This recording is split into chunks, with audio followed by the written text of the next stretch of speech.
আসসালামু আলাইকুম, ওয়েলকাম করছি আব্দুল কাদির। একটা প্রশ্ন শুরুতেই আমি করতে চাই, সেটা হলো উল্টাপাল্টা কোনো জিনিস খাইয়া কি মানুষ আন্তর্জাতিক ম্যাচ খেলতে পারে, ইন্টারন্যাশনাল ম্যাচ খেলতে পারে?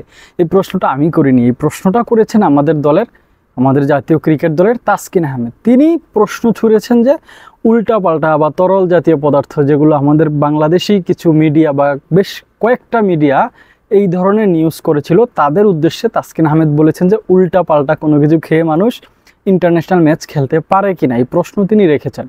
গতকাল 30 মিনিটের একটা ইন্টারভিউ ডেইলি ক্রিকেট নামক একটা ইউটিউব চ্যানেল এবং ফেসবুক পেজে প্রকাশিত হয়েছে।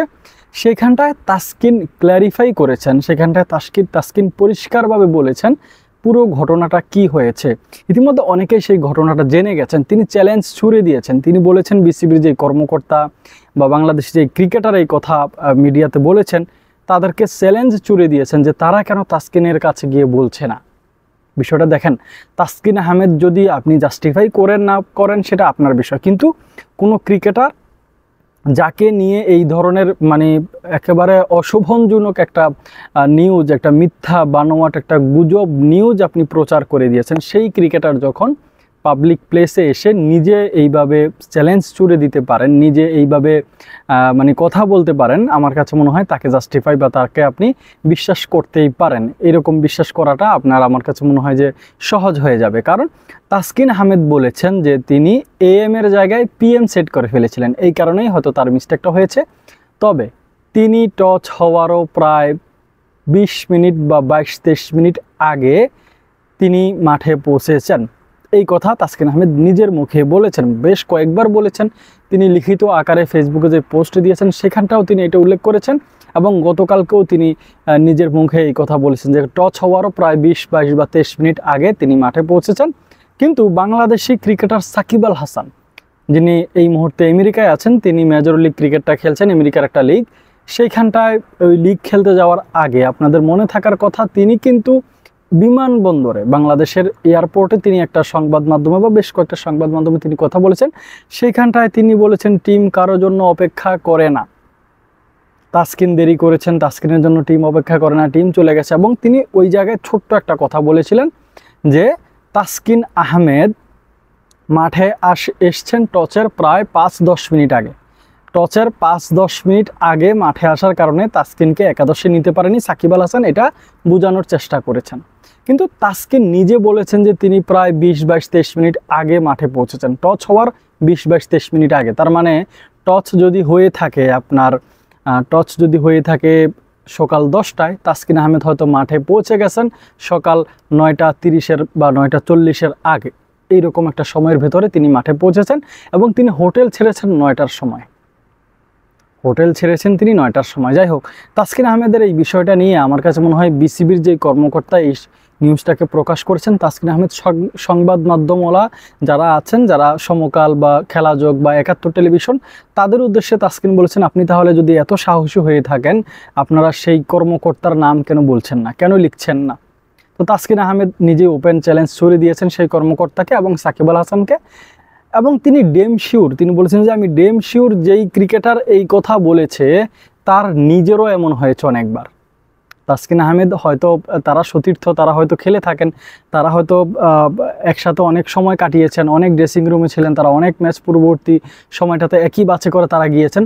সেইখানটায় তাসকিন আহমেদ হয়তো এরকম ঘটনা আরও দেখেছেন। এবং পাশাপাশি তাসকিন আহমেদ ওই নেপাল ম্যাচের আগে যে বমি করেছেন সেটা নিয়েও তাসকিন আহমেদ কথা বলেছেন। তিনি বলেছেন পাহাড়ের ওই রাস্তায় যখন বাংলাদেশ ক্রিকেট দলের বাসটা যখন যায়, ওইভাবে ঘুরে ঘুরে যেতে হয়, তখন মাথা ঘুরিয়ে যায়, মাথা ঘুরে কারো বমি আসে। তাসকিন বলছেন যে এটা শুধু আমার একার হয় না, অনেকেরই ওই সময় মাথা ঘুরিয়ে যায়, অনেকেরই ওই সময় আপনার মোশন সিকের মতন একটা নাম, এটা মোশন সিক হয়ে যায় অনেকের। তো সেটার কারণে দেবাশিস চৌধুরী, যিনি বাংলাদেশ জাতীয় ক্রিকেট দলের এই মুহূর্তে চিকিৎসক হিসেবে আছেন, তিনি নাকি তাসকিনকে ট্যাবলেট পর্যন্ত খেতে দিয়েছেন, ওষুধ খেতে দিয়েছেন। তাসকিন বলেছেন যে আপনাদের যদি আমাকে বিশ্বাস না হয়, আপনারা বাংলাদেশের ওই আমাদের যে চিকিৎসক আছেন দেবাশিস চৌধুরী, তার সাথেও কথা বলে জেনে নিতে পারেন। তো তাসকিনের এই বিষয়টাকে আমার কাছে মনে হয় গুজব ছড়ানো হয়েছে, এবং উদ্দেশ্য প্রণোদিতভাবেই গুজবটা ছড়ানো হয়েছে। সাকিব আল হাসান যে কথাবার্তা বলেছেন, আমার কাছে মনে হয় তিনি মিথ্যে কথা বলে গেছেন, তার মিথ্যে কথা বলার একটা কারণ আছে, কারণ তাসকিন আহমেদ যখন বিশ্বকাপটা শেষ করে বাংলাদেশ দলের সাথে তিনি যখন ঢাকা বিমানবন্দরে পা রেখেছেন, সংবাদকর্মীদের কল্যাণে তাকে কথা বলতে হয়েছে। সেই কথা বলতে গিয়ে তাসকিন আহমেদ বলেছেন যে 2 সিনিয়র ক্রিকেটারের অফ ফর্ম বাংলাদেশ জাতীয় দলকে ভুগিয়েছে। সাকিব আল হাসান হয়তো সেটা নিতে পারেননি, একটা সুযোগ পেয়েছেন এবং সেই সুযোগটা সাকিব আল হাসান কাজে লাগিয়ে দিয়েছেন। যে সাকিব আল হাসান বলেছেন যে আপনার তাসকিন আহমেদ ওই টসের 5-10 মিনিট আগে আসার কারণে তাকে আর নিতে পারেনি, কিন্তু তাসকিন বলেছেন যে আমি টচেরও 20-25 মিনিট আগে মাঠে পৌঁছেছি। এবং তাসকিন এটাও বলেছেন যে সাকিব আল হাসানের নাম হয়তো নেননি, তিনি বলেছেন যে ক্রিকেটার মাইক্রোফোনে কথা বলেছেন, সংবাদ মাধ্যমে কথা বলেছেন, আমি ডেম শিওর সেই ক্রিকেটারও এরকম অনেক হয়েছে। যাই হোক, তাসকিন আহমেদ হয়তো পাল্টা একটা অভিযোগ তুলে ফেলেছেন, কিন্তু আমার আলোচনার জায়গা হচ্ছে তাসকিন আহমেদ ওই ঘটনাটা ঘটানোর পরে ড্রেসিং রুমে, ম্যাচ শেষ হওয়ার পরে ড্রেসিং রুমে সবার কাছে তিনি ক্ষমা চেয়ে নিয়েছেন। সবাই এটাকে স্বাভাবিকভাবে নিয়েছে। বাংলাদেশ ক্রিকেট বোর্ডের কাছেও তিনি ক্ষমা চেয়েছেন, বাংলাদেশ ক্রিকেট বোর্ডও এটাকে স্বাভাবিকভাবে নিয়েছে। কিন্তু ব্যক্তি স্বার্থে বা উদ্দেশ্য প্রণোদিতভাবে যারা এই নিউজটাকে বাংলাদেশ যখন মিটিংয়ে বসবে, যখন বাংলাদেশ দল বিশ্বকাপের পারফরমেন্স অ্যানালাইসিস করবে, তার ঠিক আগের দিন উদ্দেশ্য প্রণোদিতভাবে বিসিবির কোনো এক কর্মকর্তা এবং সাকিব আল হাসান, ওই যে সাকিব আল হাসানের অফ ফর্ম বাংলাদেশ জাতীয় দলকে ভুগিয়েছে বলে তাসকিন আহমেদ দাবি করেছেন, এই সমস্ত কারণেই আমার কাছে মনে হয় এগুলো বাংলাদেশের এই সাকিব আল হাসান এবং একজন কর্মকর্তা এই মিথ্যা বানোয়াট গুজবটাকে সংবাদ মাধ্যমে, জাতীয় টেলিভিশনে বা জাতীয় দৈনিকে প্রচার করেছেন এবং তাসকিন আহমেদের ভাবমূর্তি ক্ষুণ্ণ করেছেন। তাসকিন বলেছেন যে আপনারা যারা মিথ্যা বানোয়াট গুজব নিউজ প্রচার করেন, আপনাদের বাচ্চারা যখন স্কুলে যায়, তারা তাদের ফ্রেন্ডদের সাথে যখন কথা বলে, তখন এটা যদি চলে আসে যে তোমার বাবা মিথ্যে নিউজ প্রচার করেছে, তখন আপনাদের কাছে বা আপনার ছেলের কাছে কেমন লাগবে? তাসকিন আহমেদ বলেছেন যে আমার বাবুরা আছে, আমার ছেলে আছে, যিনি স্কুলে যান, সেই স্কুলে গেলে তার ফ্রেন্ড যদি বলে যে তোমার আব্বু ঘুম থেকে উঠতে পারেনি, এই কারণে বাংলাদেশের জাতীয় দলের হয়ে ভারতের বিপক্ষে খেলতে পারেনি, বা তোমার আব্বুর নামে শুনেছি যে তিনি মানে তরল জাতীয় মানে আজে বাজে পান করেছেন, এই কারণে ঘুম থেকে উঠতে পারেনি, তখন তো এটা ওই সন্তানের জন্য বা তাসকিন আহমেদের ছেলের জন্য এটা খুবই পীড়াদায়ক হবে। পাশাপাশি তিনি বলেছেন যে পাকিস্তানের শাদাব খান এবং শ্রীলঙ্কান কিছু ক্রিকেটার তারাও নাকি তাসকিন আহমেদকে এই বিষয়টা নিয়ে জিজ্ঞেস করছেন। তো বাংলাদেশের এই মিথ্যা নিউজের কারণে, সাংবাদিকদের এই ভিউ বাণিজ্যের কারণে, বা বাংলাদেশের সাংবাদিকরা যে সমস্ত সিকান্দার ভাই যিনি সমকালের হয়ে এই নিউজটা করেছেন, তো এই নিউজগুলোর কারণে বিদেশের মাটিতে বাংলাদেশ ক্রিকেট এবং বাংলাদেশের ক্রিকেটারের ভাবমূর্তি কিন্তু ক্ষুণ্ণ হচ্ছে। পাশাপাশি বাংলাদেশের যে সংবাদ মাধ্যম, তারাও কিন্তু তাদের মান-ইজ্জত হারিয়ে ফেলছেন আমার কাছে মনে হয়। তো সংবাদ প্রচার করলে আপনাকে অবশ্যই সচেতনভাবে আপনাকে সঠিক নিউজটা প্রচার করতে হবে।